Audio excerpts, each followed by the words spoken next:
best financial advice goes way beyond the money. It's about people, it's about family, it's about legacy and how to pass on that long before a will is read. That's what we're talking about today, the emotional, human side of financial advice. This is the part of money that most people don't talk about, but it's where some of the most powerful and important work happens. That's today on Money and a Good Life.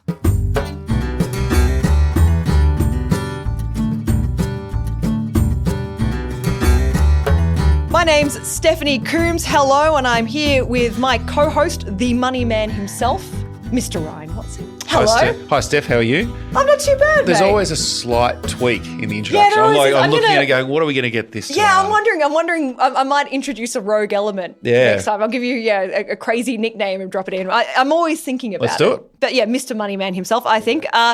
We're joined by one of your mates today. We are. I'm genuinely excited about this episode. Now, at Tribeca, we have a purpose around being brave and screwing the status quo. Uh-huh. And Birchy, that's why you got me in. Yeah. That's it. And Birchy, as he's known, he probably goes under the radar and does a lot of the grunt work, but he's chosen to be brave and screw this and get on here today and tell a bit about his story. So let's introduce him. Sean Birch. I reckon Birchy is going to get a fair run, though. That's what we're better known I won't answer to Sean. Okay, you won't answer. Like Madonna, you're just Birchy. Correct. You don't even need a first name. All right, so welcome, Birchy. Thank you so much for coming on the show. Cheers. How did you end up in financial advice? So probably back in 2006, a long time ago. Yeah. Probably before you were born. Thank you. Yes, it was before I was born. Yeah, He's good. Hey, he's good at this podcasting, exactly. Isn't he? He's my new favourite guest. I was in year 12 in 2006. Okay. Yeah, so I was 18. 2006, I was in accounting as a corporate accountant, financial controller.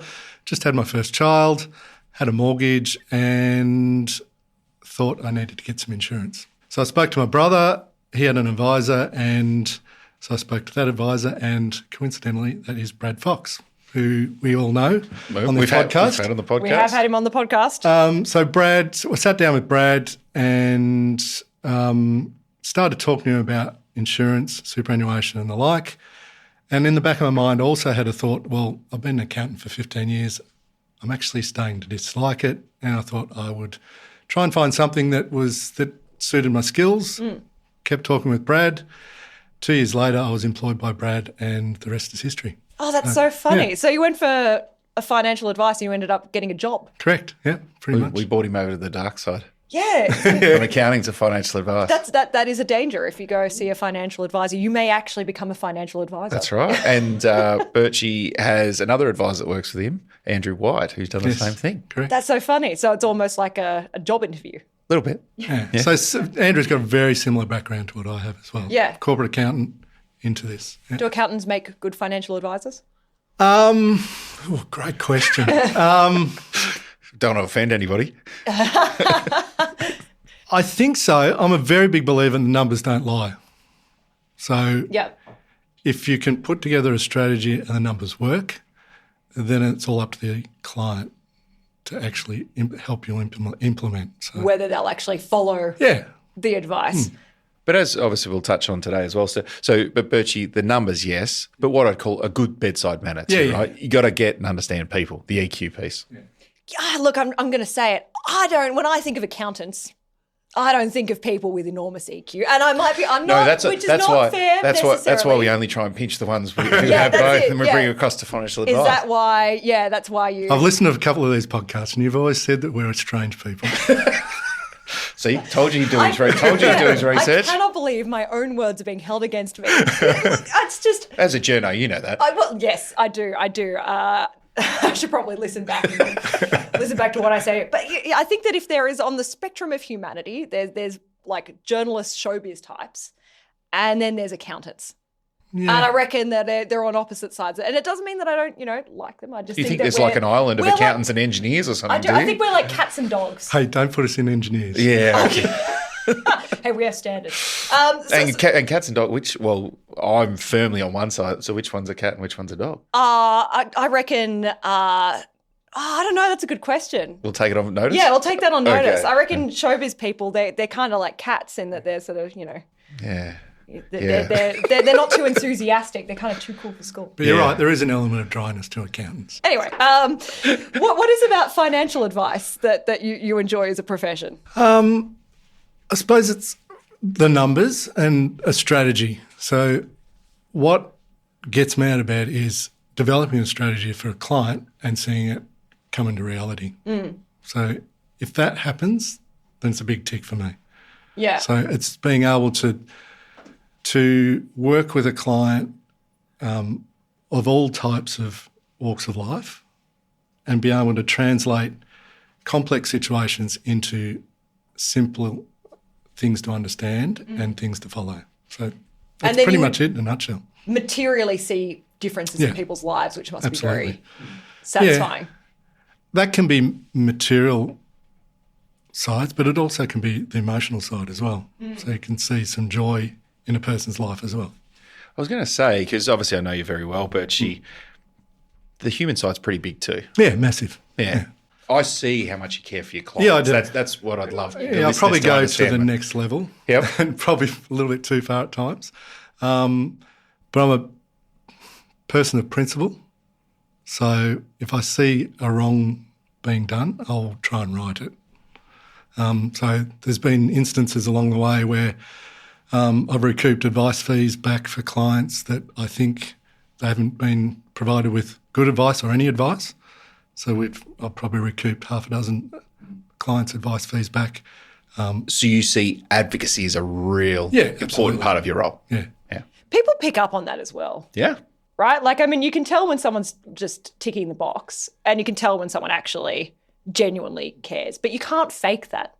That's the thing. It's like you can't fake actually caring about people. You've either got that or you don't have it. And Ryan knows this. I'm a very loyal person as well. So if I'm working with a client, then that's where my loyalty lies. This is the thing, in a very stoic and client-centric way, Birchy holds the line. He holds the line for his clients. So strategy and numbers are really important, but at the crux of it, it is the people. Yeah.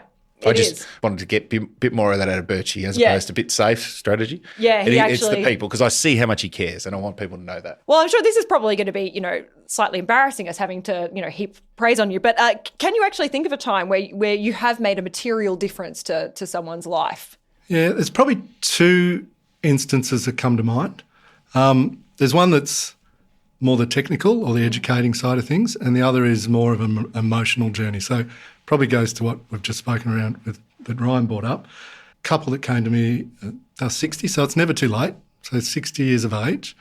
They ran their own business, were in a reasonable position. They probably had about $400,000 to $500,000 worth of net assets behind them, as well as owning their own home. But they wanted to retire out of the business in 10 years' time. Realistically, we sat down, understood them a little bit more, developed a 10-year plan for them, put some strategies in place. We're 8 years into that, and they probably could have retired 2 years ago. But they don't want to.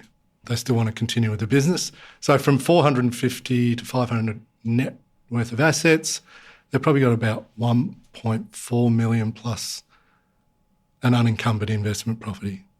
Amazing. So in 8 years. Yeah, that's a really good turnaround. They're my ideal clients. So. They are my pet. I continually tell them they're my star pupils. So what was it about them? So being at 60 and having that asset base to basically triple it in 8 years. And, Steph, we consciously don't go into too much numbers in this show, but I'd love to understand the psychology. What made them change and grow? They adhered to the strategy. Yeah. But they also did more. Yeah. So we reassessed every year how we're tracking to that 10-year progress, 10-year strategy. We had some modelling done as well. Are we on track? Yes. Can you do more? Yes, we can. So we just did more and we realigned. Yeah. But when they came to see you, was there something was there an inspiration or a desperate, we talk about why people change. Was there something fundamental? No, they were referred by a mortgage broker. Okay. They were refinancing their investment property. Yeah. He saw just something in the conversation that he referred them through. Yep. We had a further conversation and it was more around the retirement and they didn't know how to get there. Yep. But they could see there was some sort of 10-year finishing line. So they wanted to do something. Then with starting to execute your strategy, I imagine they got a taste for it. Yeah. And they could see Yeah. the compounding nature of what was happening. It is. Oh, yeah. The compound. This is where I threaten to walk. Wherever the word compound We need a comes up, whiteboard. yeah. We need a Yeah, whiteboard. exactly. Yeah. Boop, boop, boop. Yeah, the alarm goes off. There is something so motivating as well, though, when you see these things. Oh, absolutely. Because you're like, oh, it's impossible. It's all just, numbers in the sky. But when you actually see the material change, That's where the it's accountant like, gets excited. yeah.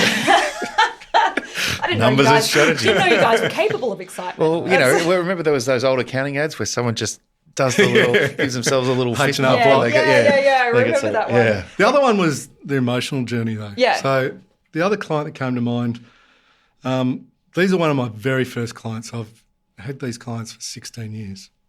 Couple, again, 60, sat in front of me. Unfortunately, the husband of the couple had a terminal illness. And I've since found out after the fact, I was sitting in front of him and he was sizing me up to see whether I was the person that could go through that journey with his wife when he wasn't there. So we've been through a lot together. So we've been through the passing. He passed away 2 years later. Been through that. We've been through her retiring from the workforce. We've been through her downsizing the home because it became too much for her. We've been through getting one of her children into a home and changed careers. We've also been through, what else was there? Oh, she's been doing a lot of travelling. She's been doing some really amazing trips. She's travelled back to the UK where she's from as well, see family. And unfortunately in the last 3 or 4 months, she's had a tragic incident in her family that we're just working through now as well. So there's a whole lot of things. You've really helped her navigate Yeah. life. Yeah. I mean, but like that's it.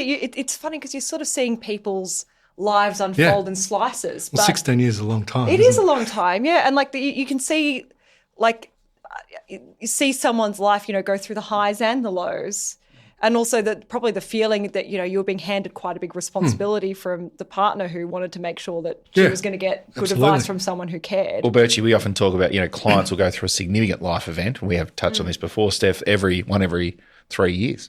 Yeah. So on average, there's at least 5 in that journey so far, which is probably on point. Yep. Yeah, that's such a good point. Yeah, yeah. Birth, death, marriage, divorce, job change, anything in between. But in both of those instances, and they're very different views of clients, each of them will ring me when they need to make a decision. Yeah, that's a lot of trust. Yeah. And if you have that as well, you've got that sort of relationship where I know that this person is acting in my best interest. Yeah. They're not just trying to get me off the phone, or they're not just trying to get another appointment so they can tick a quota. It's not a product.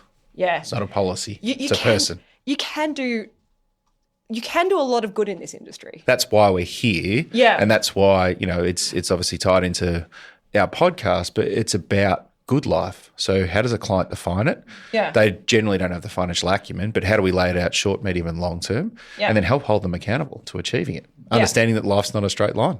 Trying to understand the value of our work for them. Yeah. What's the reason they're coming to us? What problem are they trying to solve? And then working through that problem. And as Ryan said, another reason may come up for additional advice. Well, and generally they'll come with some explicit needs, right, Birchy? But the high IQ, EQ component, Steph, is in the implicit, helping us building the trust, then raising the tension, and helping them uncover what's really important to them. Yeah, because sometimes you don't really know what you're working to. No, or why you're we've all working got towards blind something. spots, right? Yeah, we do, We've absolutely. all got blind and you spots. can't know what your blind spot is until you go see someone That's else it. about And it. as an advisor, you can't Yeah. walk into a room first time meeting someone in 5 minutes and raise the tension to you. It's trust and tension, right? Yeah. Build the trust, then you can raise the tension. So That client that you were talking about who you had an emotional sort of bond with and you've gone through 16 years, it sounds like you've been a little bit involved, obviously, in the family conversations because you helped get one of the kids into a home and whatever. So obviously financial planning isn't just the person who you're dealing with in the room. No. There's all the other people outside of the room. It is a family conversation. How do you help get the kids involved in these matters? It's kind of assessed on an individual basis. Essentially, it probably comes down to how well you know your client and the conversations and the trust that you've got, and you're building those conversations out. So along the way, part of the work that you're doing for those clients, generally are doing it for their kids or their family or something down the track or something into the future.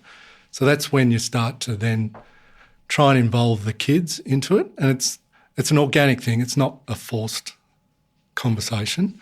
I probably talk about my family a little bit as well. I've got a 19-year-old and a 15-year-old. I talk about my experiences, what I've done with my 19-year-old in terms of trying to build an understanding around understanding money and finances in your relationship with money, what I did with her from about year 11 onwards. And then they'll either ask me to sit down with their kids or not. So it's not a forced thing. Do the kids want to be involved in the conversation or often not? Well, I'll only do it if the kids want to be involved in it. Yeah. I've done probably 2 or 3 sessions in the last 3 or 4 months with kids that are probably 20 to 22 who have just getting their first jobs, are getting an income that they don't know what to do with it. Yeah. It's more income than they've ever had before. And it's trying to understand and set some structure in place for those kids moving forward. Yeah, and making sure that they have some sort of vision for the future. Yeah. Because not a lot of kids do have a vision for the future. They're sort of living in the moment. You think that you're going to be young forever and then you blink and suddenly you're in your mid-30s. As we digress, Steph. Yeah, I mean, exactly, yeah, as may be the case in some instances. Australia's going through a big exchange of assets. We have a lot of inheritance that's coming through, billions of dollars changing hands. Quoted it up to about 4.9 trillion, a transfer of wealth over the next 20 years. Let's just let that sink in. Oh, it's incomprehensible. And I think for a lot of people who've grown up in times where houses are expensive and they don't really have access to assets, they're probably renters, they're going to suddenly find themselves given a large, I don't want to say windfall because that sounds like it's, you've won a lottery ticket, but actually it is quite sad and it's going to be the most money. Without the right thought, structure and discussion, it can almost be like a windfall and it can become quite a burden on people. Yeah, because for most people, you're never going to get a large sum of money in one go like that again. And there's a huge amount of pressure with that. And, in Australia, this is one of the reasons, obviously, why we have these conversations on the podcast, because money can be such a taboo. So when you don't have these conversations within your family and someone does inherit it, and Birchy would have had this as well, people see it as like Tats Lotto.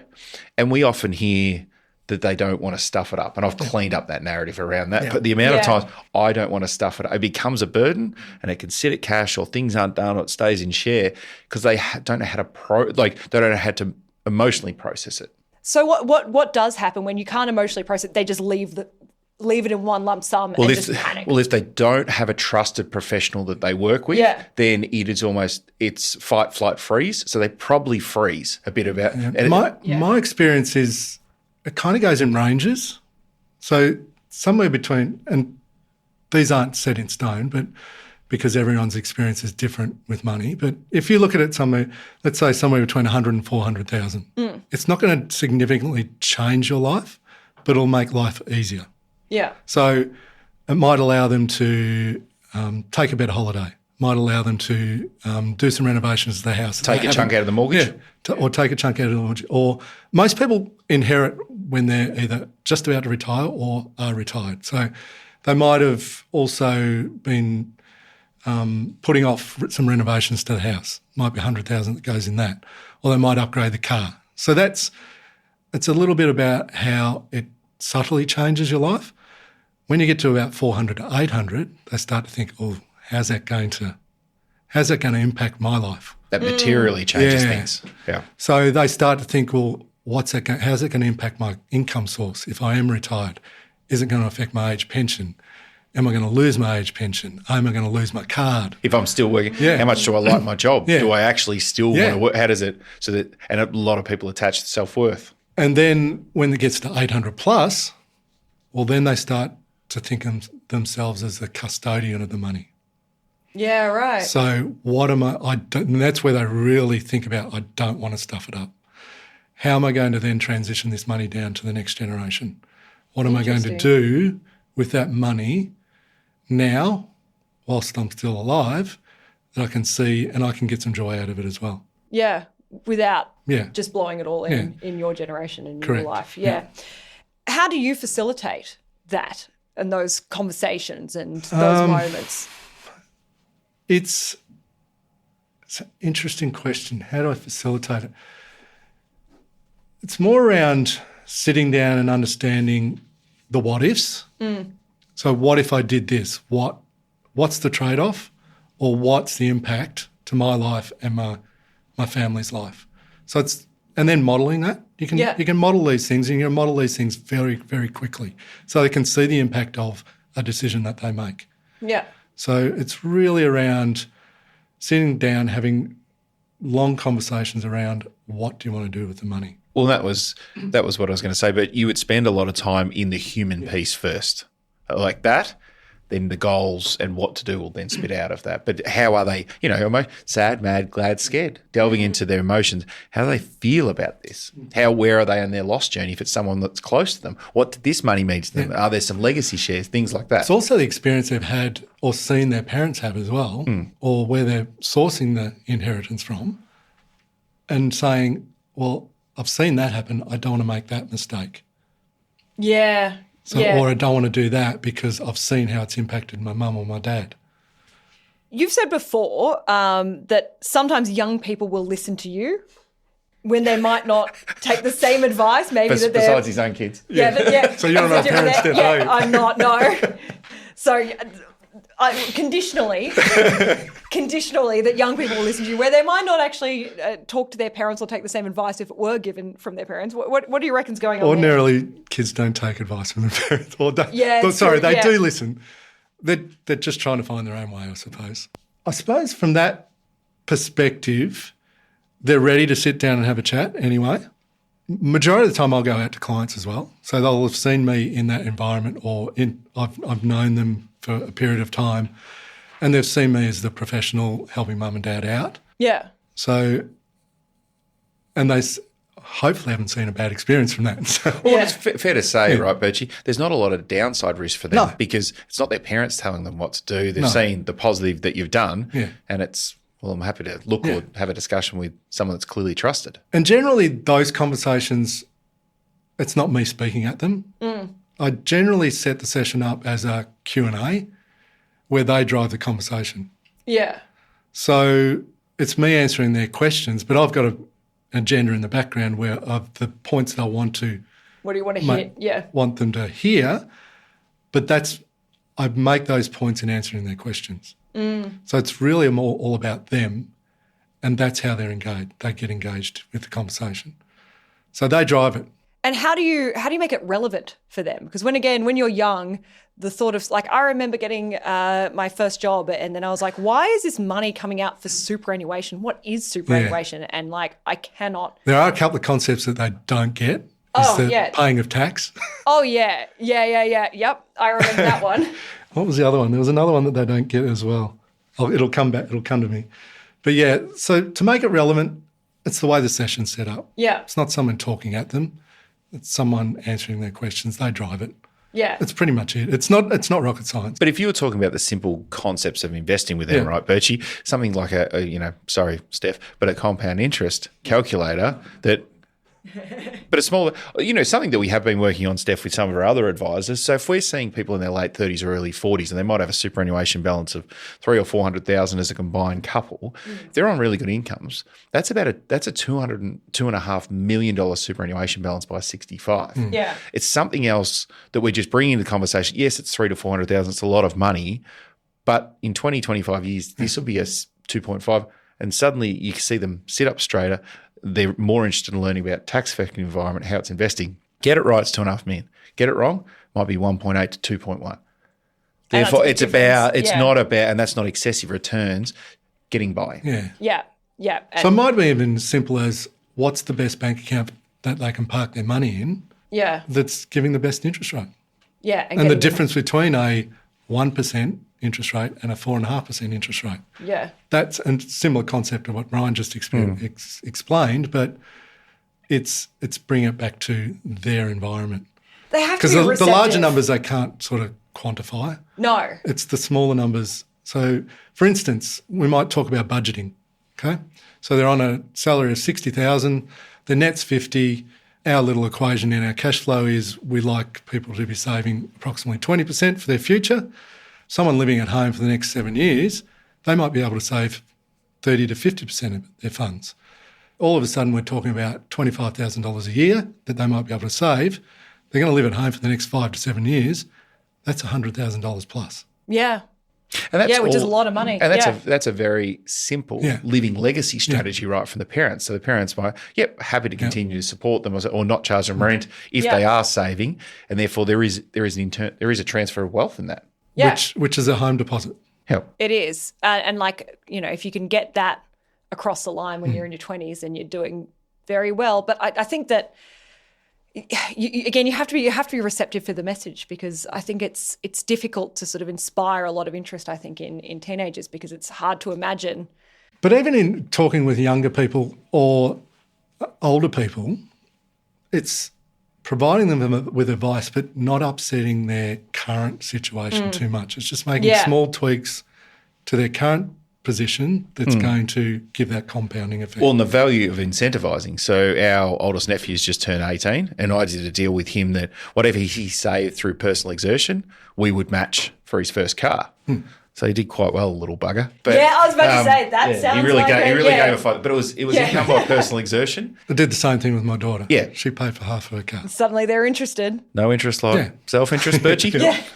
And I think that you've got to as well give people a reason to have an imagination. I think that sometimes we just lack the imagination. If you're not in this field, you don't really know what you're working for. You don't have a vision for what it could be. Well, and in that instance, to meet Birchy's point, that's a short-term goal. Or they can see it and feel it. It's probably 12, and 24 months. And that's another tool that we leave them with is a little bit like our 10-3 now, and we've probably spoken about this on the podcast before. We leave them with a 5-2 now. Yeah. What's your 5-year goal? What do you need to do in 2 years' time to get to your 5? What do you need to put in place now to get to your 5? Yeah, I mean, and it is valuable. And I think that probably what the general population lacks, again, is imagination, because we don't really talk about money in this country, and we only have our own situation to draw on. Whereas you have both been in a career where you are talking about money constantly, and you're seeing other people's financial situations, and then you get to see what happens if you follow certain advice and where it can lead. Well, exactly. And, Birchy can attest to this. When we see a client for the first time and we take them through our financial wellbeing matrix, which is based around security, freedom of choice, both now and in the future, it's the bottom right-hand one around in the future and freedom of choice. People don't have documented goals. So without a goal, you can't achieve anything, whatever your time frame looks short, medium and long term. But if you've got a goal, you're 30 to 50% of the way there if it's a documented goal, and you can be held accountable along the way. But most of the time, everyone's okay in the other 3 quadrants. Cash flow's okay, risk management seems okay. Yeah. But what is achievable as well? What is a goal? Because if I said I was going to save 50% of my income, then I'd be on the streets because my rent. So I need someone to. But you're also not living at home. That's it. Yeah. That's exactly it. We're talking with Bondi Steph. This is what we're doing. Which is very important, okay? Bondi is an important part of my lifestyle. But this is the thing that the ability to sort of work out what a future could be. It's not anything to be ashamed by if you don't have a vision for what your future be, because you probably just don't have the frame of reference. You don't have a frame of reference. You guys have a really great frame of reference because you've seen what good work can achieve. You've seen people turn their financial situations. You've seen people on not a lot of money, a lot of money, and then you can sort of work out what a future could be because you've seen it happen. But other people just don't have Birchy and I can talk, like individuals, but personally, if we don't have a goal around something, it's nutrition or it's fitness or whatever, it's just not going to happen. Yeah. So we just apply those rules to money. money. Both of us are results orientated. So. Yeah, exactly right. Is this why you guys are friends? Do you sit around and talk about goals and results? No. I bet you do. No comment. Yeah, exactly. But what's your advice for making sure that money becomes a source of connection and not conflict? Because it can be both. Yeah, it can be. I just think honest conversation. Yeah. Honesty. So if you're not having honest conversations and you're not getting out on the table your feelings and how you feel about a certain situation, other people will just fill the space with something else. Yeah. Okay. So it's just honest conversation. And obviously, honest conversations, a lot of people see them as hard, right, Birchy? But it's just about being vulnerable in the moment, showing that you've thought about and putting yourself out there. Because generally, if you're a partner couple and you do that, they'll respond in kind. Like, we're happy to share something here, Steph. So for us at Tribeca, we continue to improve and change around leaders. So we've actually got an elephant, a toy that we bring into the room. It's called Eddie the Elephant, but it's designed around what's the elephant in the room? What's the conversation we need to have? So for even us, and we would pride ourselves on we have a value of honesty and having the conversations. It's not always easy because there's layers of friendship and business, but we play to that. So I'm not saying that people have to go out and buy this, but that's an example for us at Tribeca, how we practice what's the elephant in the room, what's the conversation we really need to have. That's a nice little reminder. Yeah, like Eddie. a physical Eddie the elephant. Or Eduardo, depends which day it is. Yeah. To not hitting them between the eyes with that hard conversation. There's an empathetic And element to it. there's no finger pointing, right? It's this is important. I want to have this conversation. There's no blame or judgment. Yeah. This is something and let's have this conversation. But you've got to bring it out, right? Otherwise it sort of festers under the surface. This isn't what I want. This is what they want. Yeah. So the conversation's about them. It's not about me. So. And I have said on the podcast before, Steph, it's like a fart. It's better out than in.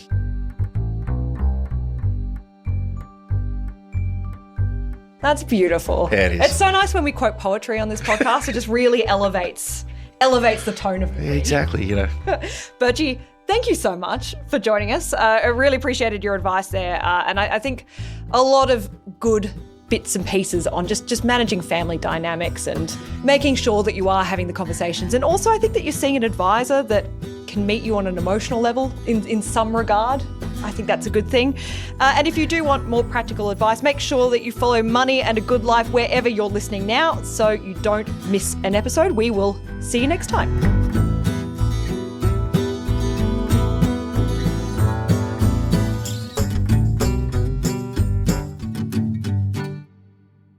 Advice given in this podcast is general in nature and is not intended to influence decisions about investing or financial products.